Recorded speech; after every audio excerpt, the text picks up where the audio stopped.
Well, hello from Southern Ontario, Canada. Firewood video here. There's a couple of things that are important to know, especially if your sole source depended upon firewood for heat. First thing is there's a vast difference in how many BTUs there are in a volume of wood. Now, no two wood charts are ever going to be in concurrent. Sometimes I wonder who dreams them up, in fact.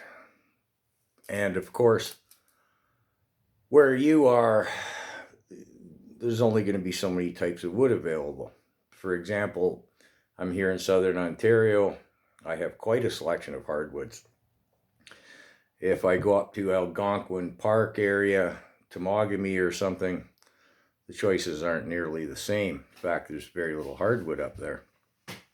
So wherever you reside, somebody commented from Iowa, and I asked, what type of woods do you have there? I have no idea. So here's the thing. If you look on a chart, how many BTUs in a bush cord of wood? 128 cubic feet, free stacked. For example, the BTU difference between ash and elm, just as an example, is twice. The elm has 32,000 BTUs in that bush cord, and the ash has 16,000 BTUs. They're the same volume. How can this be? Well, that's how it can be. The bush cord of elm is going to be dimensionally the same as the ash, 128 cubic feet. It's going to weigh twice as much, giving you twice as much BTUs.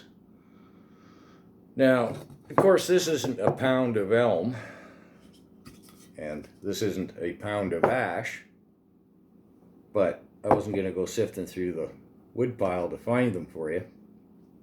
It's just visually representative. Now, it all comes back to a pound of wood is a pound of wood is a pound of wood. And again, no two wood charts are the same on BTUs either. I've seen from 8100 to 8600. I chose 85 here. It's a nice round number. So, let's say, for example, the guy down the road offered me to clear his fence lines standing dead. If I brought home 3 bush cords of elm and 3 bush cords of ash, which I'll burn 6 months, 6 bush cords this winter, I'm going to want to save my elm for the dead cold of winter, aren't I? And the ash for the early and latter part of the season. So it's important you know your wood species. In some areas, you may pay more for premium wood. Down around here, we don't so much. You just get a mixed load of everything and you take your chances. In other places, such as up in Algonquin, they only have the choice really of poplar, white birch, and oak. So we pay a premium price for the oak. This may be the case where you live as well. It might also be a consideration, again, if I had 3 bush cords of each from just down the road. I might want to be aware of what I'm carrying home, the load capacity of my truck or trailer.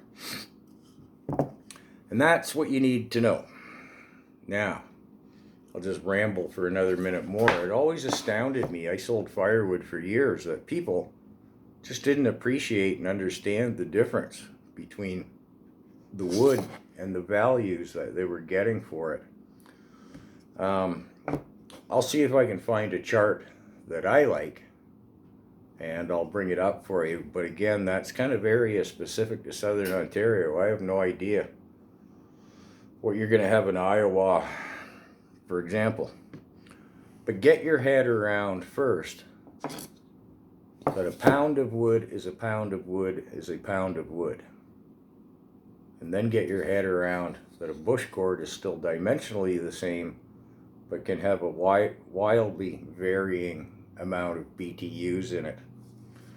And if I can find a good chart, I'll kind of ramble about that when I can find the chart. So I hope that was helpful for you.